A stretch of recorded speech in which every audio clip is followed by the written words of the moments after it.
The show this year is about impact. We've invited artists from all over the country and the world to submit their pieces and tell us about what has impacted their lives and what impact are they having on other people and the world around them. We've selected pieces that tell that story through individual portraits, through pieces on community and village life, through what's happening socially, politically, around not just the country, but around the world. And we have pieces that also document and record a part of history that individual artists did not want to see. And I want you to think about, as you look at the artist's work, what mark are you leaving on the world? How are you telling your story? What is impacting your life, and how are you impacting somebody else's life? Think about it.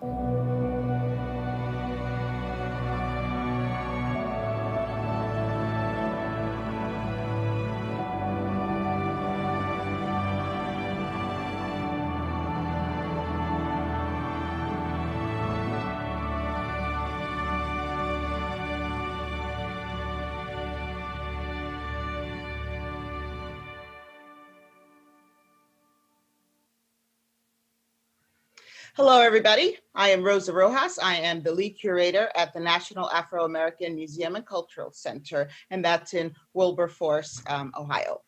And today I'm here with two of the judges for our nationally juried art show that we do every year.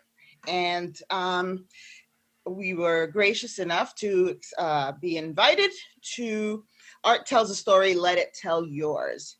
And our judges, Edward Dixon from the Edward Dixon Gallery in Dayton, Ohio, and Michael Reese from Columbus Consultant with Reese Brothers.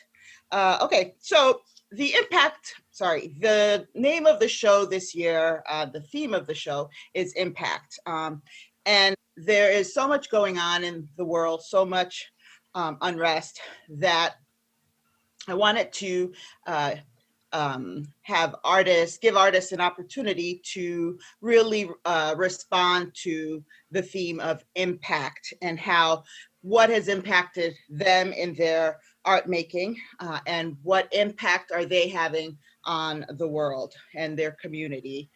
And so that is where we start our discussion. So I've invited our two judges today to really, they've seen the show now. The show is up through February 27th. And now that they've had a chance to see the work live, I wanted to ask you each, what impact did you receive from seeing the show? And is there one piece in particular that really stood out for you? Why don't we start with Ed Dixon? Okay. Yeah, there were definitely several pieces that stood out. I think the piece that stood out initially, and maybe one of my favorites, is a piece called "How Long" by Jimi Jones. It's a piece it's a portrait of a young woman, has a light jacket on, so maybe it's fall, some warm colors. It's an oil on canvas. And when you first look at it, I guess it kind of gives you the appearance of maybe, again, it's fall time and she's kind of holding herself to maybe warm herself up. But, you know, kind of looking at her face, it's a little deeper and you see this kind of deep expression on her face. And then it really goes into what the painting is about and how long. And the artist talks about the pandemic and the current pandemic of this virus going around and how it just doesn't discriminate on, you know, race, color, or anything, but how some people grow up with a different pandemic that starts at birth. And this is something that's been going on for hundreds of years. And you can see this on her face when she's asking, you know, how long and how long will this go on? And it's just really something I think most people can relate to on a lot of different levels. Okay, Thank you, Michael.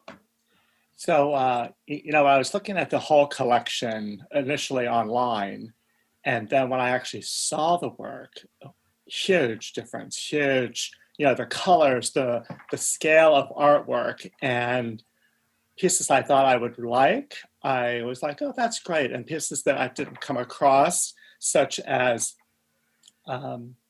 Fire in a Black Church, the colors, the intensity, while we all can relate to growing up, I think our age, hearing about the burning of fires in the South, but this artist, as if she was there, as if the person was there and just captured the intensity, really, really struck me automatically.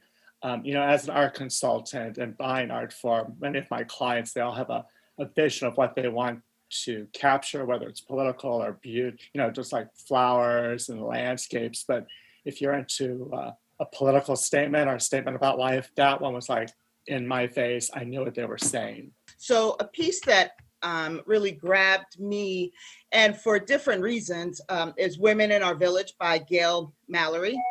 And that piece talks about the impact that women have on the family and on a community and in a village or the nation. And so that one is all about the artist representing the women in her life and the shoulders that she stands on. And what I also really love about it is the technique, which is very different, new to me anyway. And that was a fiber art, and she has hand embroidered each of the strokes in that. So if you look closely, it's really intense, and you can tell the amount of time that it took to create it. Okay, well, let's throw another piece out there. Ed, what other piece caught your eye? Another piece was Heritage. It was by Glenn Walker. And the thing that really caught me initially, it was just a beautiful piece. It's a large piece. It's gold leaf under acrylic. And it's a painting of a family, the husband, the wife, child, and they're riding this elephant. And like I said, it's a beautiful piece, the colors, the technique and everything. But what really struck me and what was impactful was that this is not something, the imagery is just not something that you see often and not often enough of the complete family unit for African American family. I think over the years that has gotten a little better, but just over the years, it's just something that you haven't seen. And what also struck me though is kind of, I guess, the regalness of it.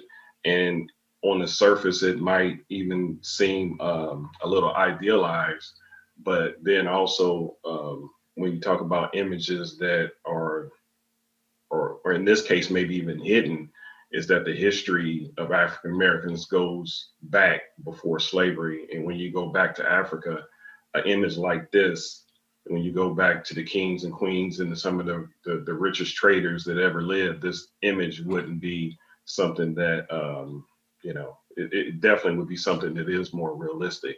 And those things really caught my eye about this piece. Okay, Michael? The piece that really captured me was Talitha Sidney. It's entitled This Is Why We March. And my own personal collection is very much all about political art of a revolution. You want to have a revolution, come to my house, because I've got the Russian Revolution, the Cuban Revolution. It tells a story. I mean, that's why I think we named our company Art Tells a Story, Let It Tell Yours. While I can totally appreciate, landscapes and florals, when I see art and I'm brought into it, and I want to know, well, why did they make this? What's going on? And is it a repeat of what's already happened in the past? And are we not learning from our past? And so that's what really brought me to the piece. I would say for myself, the second piece that I have chosen to talk about is Liberation by Veronica Halfacre. And Veronica Halfaker is actually a very young, new artist, emerging artist, but she already is making quite a splash, quite a statement. And her piece is also has political impact, I would say, and is making a statement that way. And so her piece is made from this material called kanekalon, and that is one of the materials used to make wigs or hair and extensions. And so she uses that material quite often in her work to talk about identity, and especially female identity, and the impact that the thought in the community about what you should look like, or what is the image of beauty. And so she really challenges that a lot. And so she also uses a hairband in the piece, and that hairband represents the American flag, although it is not actually an American flag. And so what she says in her statement is that and from when I interviewed her as well, what she's saying is that it's amazing to have the response that she's had from viewers that look at it and think that she is doing something to the American flag, which is against the law. And so that is the thing that they respond to more than, well, what else is she saying, which is what is the community and society doing to the image of the American or the African American woman. So I think that that's strong and powerful piece. You know, with so much going on in this country now, not only with Black Lives Matter, but our political system, I'm anxious. I'm not anxious, but I'm hoping we get past this. And I'm anxious to see what art becomes the iconic art that everyone goes, 2000, Black Lives Matter, right. The march, like what is being created? Because I haven't seen anything iconic that really everyone points to that. And so that also will be very fascinating to see 20 years from now when everyone sees these collections and go, oh, yeah.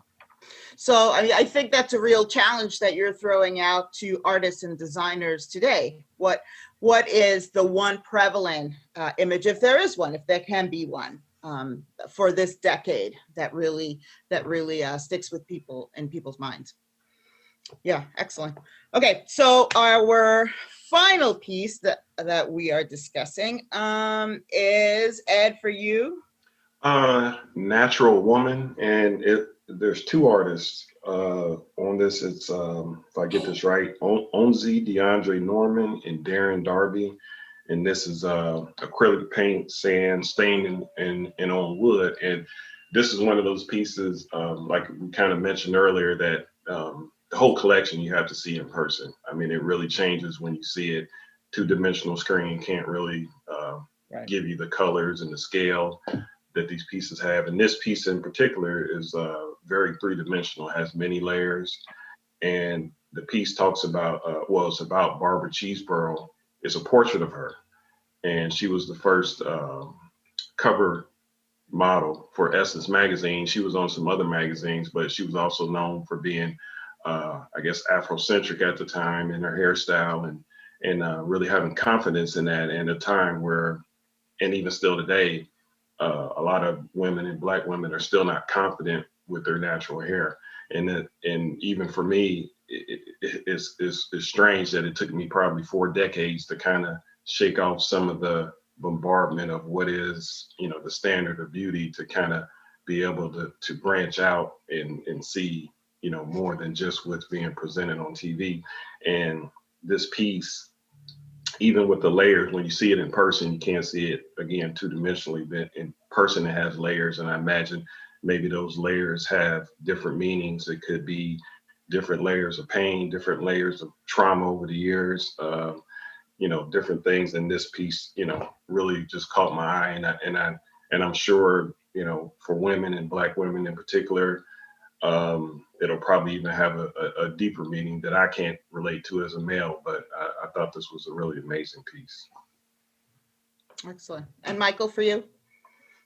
So I would say the piece that also really moved me was Socially Distanced. It really covered everything. It covered poverty, it covered the pandemic because you could see the streets were empty. It was loneliness by himself. And so that, I think, really encapsulates what's happening right now, like perfectly right now in this country. And I could relate to it. And that's why we ask people to go see this show, because it relates to everybody. There's something there that everyone can really grab onto. And you know, that's I think that's the story of meaningful artwork, you know, and that's the strength of this show. And so this show is really gathers artists from all over the country, and last year actually even from outside of the country. So that's the importance of it, is bringing all these voices together. And when these artists come together for the award ceremony, it could creates its own synergy and its own impact as well. Because what I hear a lot is, wow, thank you for bringing us together. And it's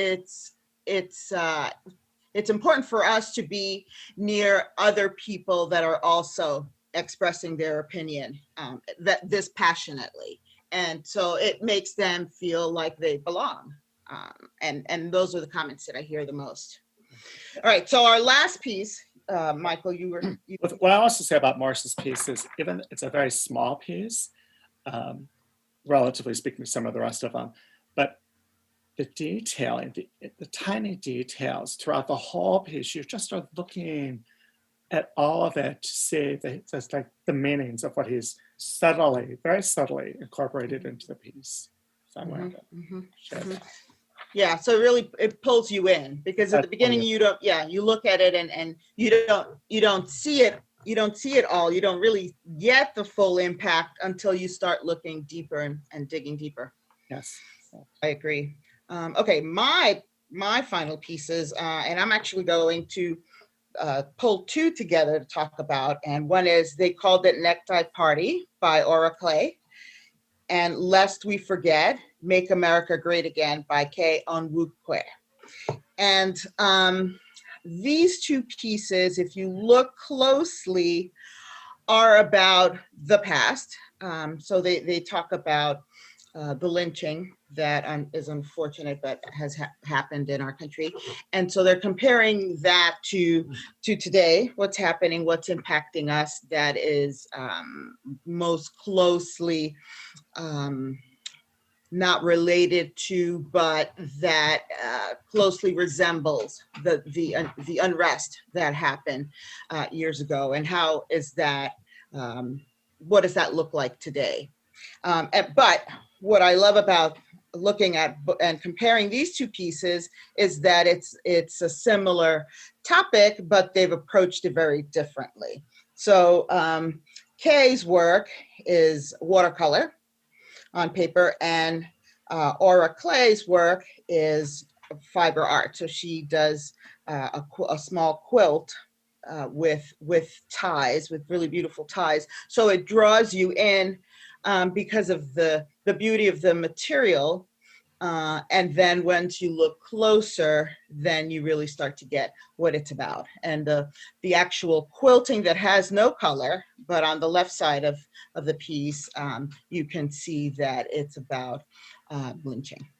So I think that's the strength in art, in visual arts, in communicating through visual arts, is really that you can be pulled in under the disguise of a really beautiful material or beautiful texture and color. And then once you look deeper to see what the message is that the artist is trying to convey, you can see that it can be very, just very, very, very ugly, that it's a very ugly part of our history that we're hoping to change. So any parting words of wisdom from each of you, and maybe about even discussion on the pieces that each of us, that the other has chosen?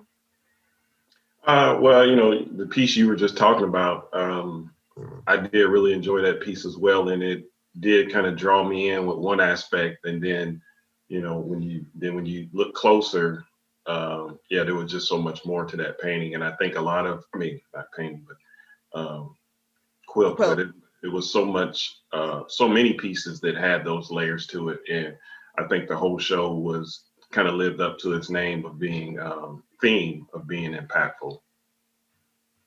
Great, thank you. And Michael? Yeah, it was. I'm so grateful to be able to see the show and to be part of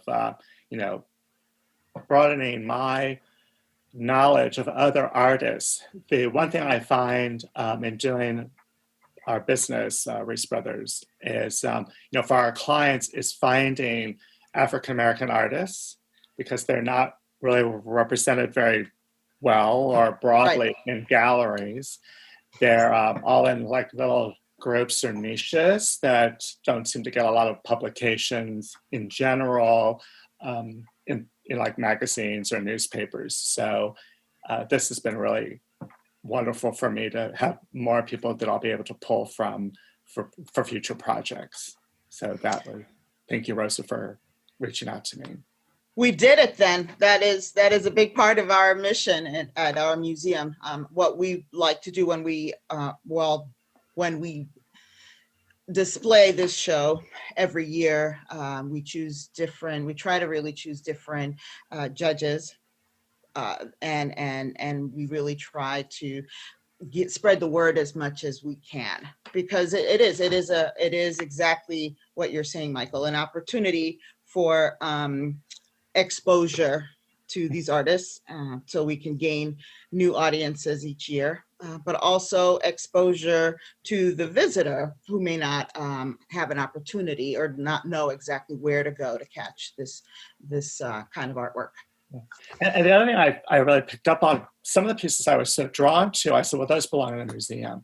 Those are museum pieces. I don't have any client that would want to live with that, but everyone would want to see that. And so for me, so much of the art I purchase for my clients is all visual for their home, for their business, something, a very more narrow view of what scope of work, where here it's like, oh, I'd love that, but yeah, nobody I know would ever buy it, but a museum should have it. And so that's why I was so torn with some of them. Wonderful, excellent. Well, I thank both of you for helping jury the show this year. Yes, Ed, it looked like you were about to say something. Oh, I was just going to say, yeah, thank you. It's definitely my pleasure. So thank you, and thank you for the opportunity to have this show and get our word out. And we continue to invite everybody to come out to see the show. So it'll be up through February 27th of 2021. And you can go to our website and we will list all of that information for you. So you can come out and see it yourself live. Thank you, everybody. Thanks. On behalf of my brother, Jim Reese, myself, Michael Reese, I'd like to thank all of our partners, which will be listed at the end. I can't name them all, for supporting this project. Art Tells a Story, Let It Tell Yours. This was our 33rd interview. And so season 1 is finished. And I look forward to picking this up again in the near future. So again, thanks everyone. Thanks to all the artists who participated.